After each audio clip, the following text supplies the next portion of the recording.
여러분 안녕하세요. 밝은 미래 교육의 신동입니다. 오늘은 여러분과 함께 미국 대학 입학에 있어서 중요한 부분 중에 하나인 토플 시험에 대해서 이야기를 나눠보도록 하겠습니다. 바로 시작하죠. 첫 번째, 토플 시험에 관한 구성에 대해서 한번 알아보겠습니다. 토플 시험은 네 가지 영역이 존재를 하고 총점은 120점 만점입니다. 그래서 각 섹션별로 30점씩 만점이 주어지는데 네 가지 섹션은 첫 번째 reading, 두 번째 listening, 세 번째 speaking, 네 번째 writing 이렇게 있습니다. reading 같은 경우는 총 30문제에서 40문제 사이로 출제가 되고요. 시간은 54분에서 1시간이 조금 넘는 시간 동안 풀어야 됩니다. 그리고 listening 같은 경우는 28문제에서 39문제, 그리고 주어지는 시간은 약 40분에서 50분 사이가 되겠습니다. 자, 리딩하고 리스닝 같은 경우에 시간이 또는 문제 출제 수가 정해져 있지 않느냐라고 궁금해하시는 분이 계실 텐데 그 이유는 리딩과 리스닝 같은 경우에는 덤이라고 해가지고 실제 내 시험 성적에 반영은 되지 않지만 토플 시험을 주관하는 이 ETS라는 주관사가 해마다 학생들의 실력이라든지 수준, 그 다음에 자신들이 새롭게 만들고 있는 기출문제 이런 것들을 좀 테스트해 보기 위해서 가짜로 이제 덤이, 가짜죠? 가짜 시험을 이렇게 랜덤으로 내는 겁니다. 그래서 리딩 또는 리스닝 두 부분 중에 하나만 더미가 추가가 되고요. 보통은 30문제가 리딩에서 나오지만 리딩이 31번째 문제가 나온다 그러면 리딩에서 더미가 나왔구나 하고 생각을 하면 되고요. 혹은 리딩의 30문제를 끝났고 리스닝에 더미가 있겠구나라고 생각을 하시면 되겠죠.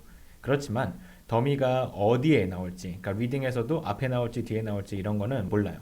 그러니까 패세지가 총 3개가 나오는데 또는 더미가 있을 경우에는 4개 이렇게 나오는데 어떤 부분이 더미인지는 모르는 거죠. 그래서 여러분들은 리딩, 리스닝별로 더미가 나왔을지라도 최선을 다해서 시험을 보는 게 중요합니다. 리딩, 리스닝이 끝나면 잠깐 동안의 쉬는 시간을 가지고 나서 스피킹부터 시작을 하게 됩니다. 스피킹은 4가지의 질문을 주는데 각 질문별로 잠깐 생각할 시간을 줍니다. 특별한 질문에 대한 반응을 이제 녹음을 하게 되는 거죠. 그래서 총 17분 동안 진행이 되고요. 라이팅 같은 경우는 2개의 주제에 대해서 글을 쓰게 되어 있습니다. 총 50분 동안 쓰게 되겠죠. 자, 이게 기본적인 토플의 구성이었고요.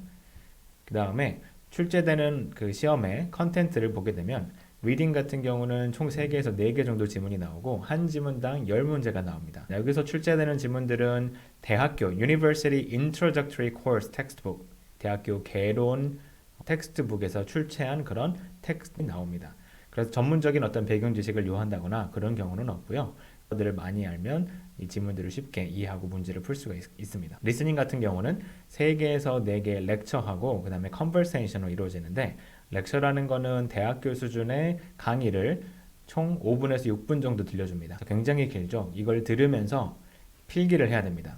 자, 이 필기하는 방법도 굉장히 중요한데 이건 뒤에서 다루도록 할게요. 그리고 그나마 조금 렉처보다는 쉬운 게 컨버세이션입니다. 컨버세이션은 두 사람이 대화를 나누는 과정에서 어떤 주제로 대화를 나누는지 또 보통은 한 사람이 어떤 문제가 있어서 도움을 요청하기 위해 찾아오는 경우가 많거든요. 특히 이제 대학교 상황에서 뭐 캠퍼스라든지 도서관 이런 상황에서 문제가 생겨서 찾아오는 걸 해결하고자 하는 대화가 많이 이루어집니다. 그래서 렉처보다는 쉽게 접근할 수 있다는 용이점이 있습니다. 리스닝의 중요한 점은 여러분이 필기를 할 수 있다는 점입니다.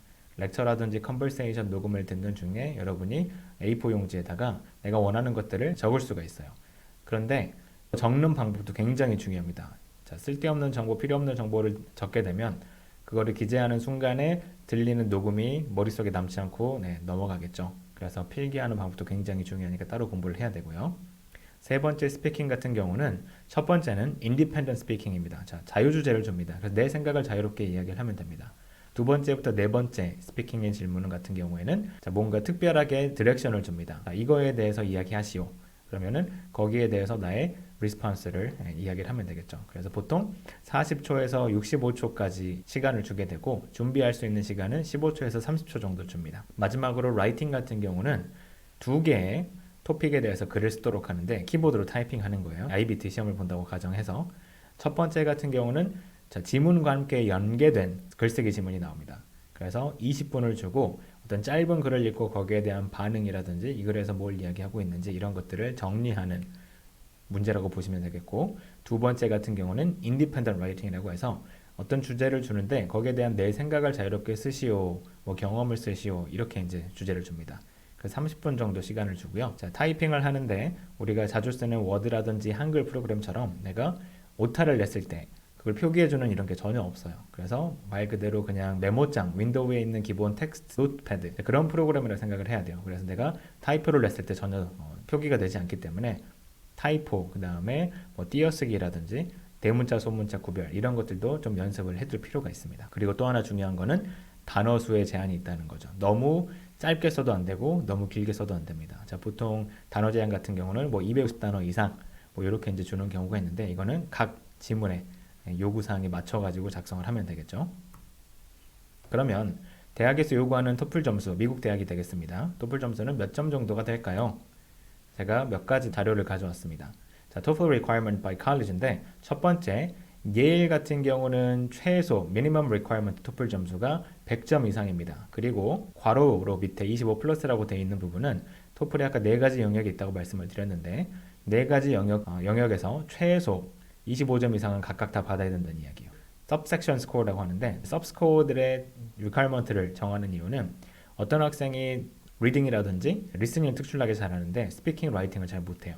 그래서 리딩, 리스닝은 30점 만점 받았는데 라이팅하고 스피킹이 10점대다. 자, 이런 경우를 방지하기 위해서 네 가지 영역에서 골고루 실력을 갖춘 학생들을 뽑기 위해서 이런 각 섹션별로 최저 점수 기준을 두는 겁니다. 두 번째 코넬 유니버시티 같은 경우는 여기도 마찬가지로 100점이고요. UC 버클리 80점이라고 홈페이지에 명시는 되어 있지만 자, prefers 선호한다라는 거예요. 그래서 우리 학교에 지원하는 학생들이 보통 100점 이상은 넘는다는 이야기가 되겠죠. 그리고 University of Michigan Ann Arbor 자, 여기도 100점 이상인데 subscore가 23점 이상은 돼야 된다. 조금씩 랭킹을 내려보면 토플 점수도 거기에 따라서 낮아지는 걸 볼 수가 있어요. 펜스테이트가 한 50위권 정도 되는 대학인데 여기는 80점. University of Washington 같은 경우는 76점이지만 그래도 92점 플러스를 우리는 추천한다.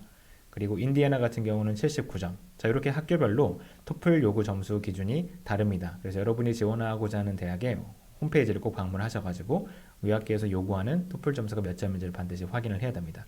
내가 여러 개 대학을 지원하는 경우에는 가장 높은 미니멈 최저 토플 점수를 맞춰야 되겠죠. 그리고 다음으로 토플 준비는 어떻게 해야 되느냐. 자, 많은 학생들이 뭐 혼자 공부해서 토플을 준비한다 이런 이야기를 제가 주변에서 많이 듣는데 제가 그래서 제목을 좀 달아봤어요. 진료는 의사에게, 약은 약사에게. 자, 전문가가 필요하다는 이야기예요. 자, 전문가는 전문가다라고 제가 썼는데 그 이유는 토플을 강의하시거나 가르치는 선생님들은 정말 이 시험을 파헤치는 거의 공중분해를 해버리는 수준으로 공부를 해요.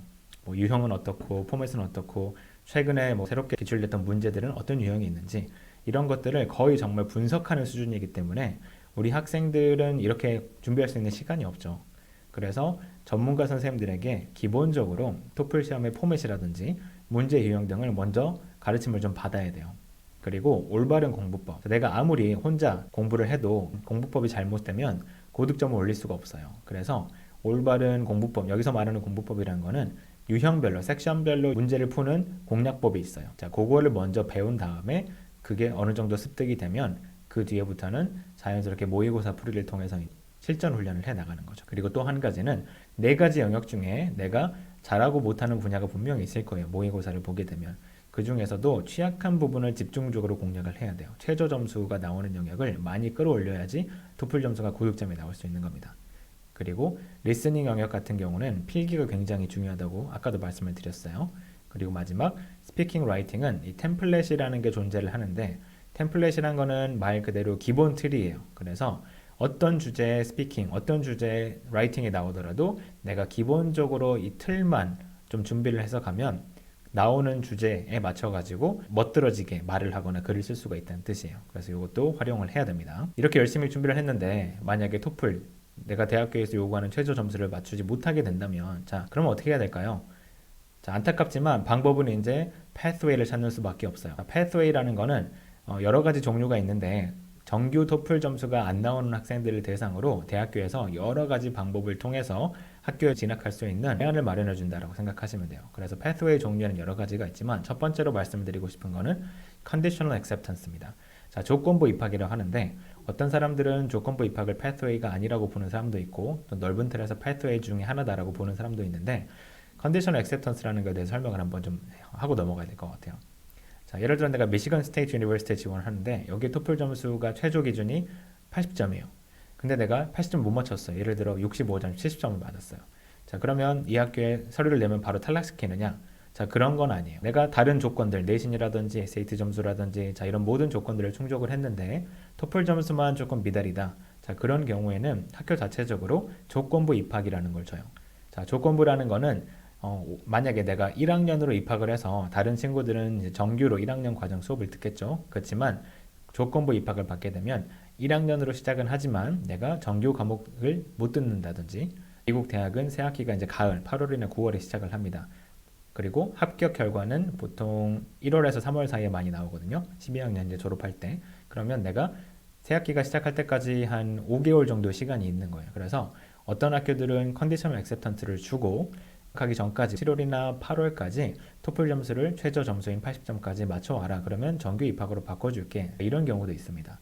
또는 조건부 입학을 주고 대신 정규 과정을 가을 학기부터 시작하지 않고 영어 코र्스, 학교에서 제공하는 ESL 프로그램을 먼저 들어라. 자, 기간은 학교마다 천차만별이고 그 다음에 학생 영어 실력에 따라 다를 수 있습니다. 어떤 학교들은 뭐 최소 한 학기 영어 수업을 2개, 3개 정도 듣고 그 과목들에서 일정 점수 이상이 나오면 자연스럽게 다음 학기에 정규 합격으로 전환을 해주는 학교도 있고요. 또 어떤 학교들은 하이브리드 시스템을 써가지고 ESL 과목 한두 개 정도 들으면서도 정규 과목 1학년들이 듣는 과목들을 한두 개 듣게 해주는 경우도 있습니다.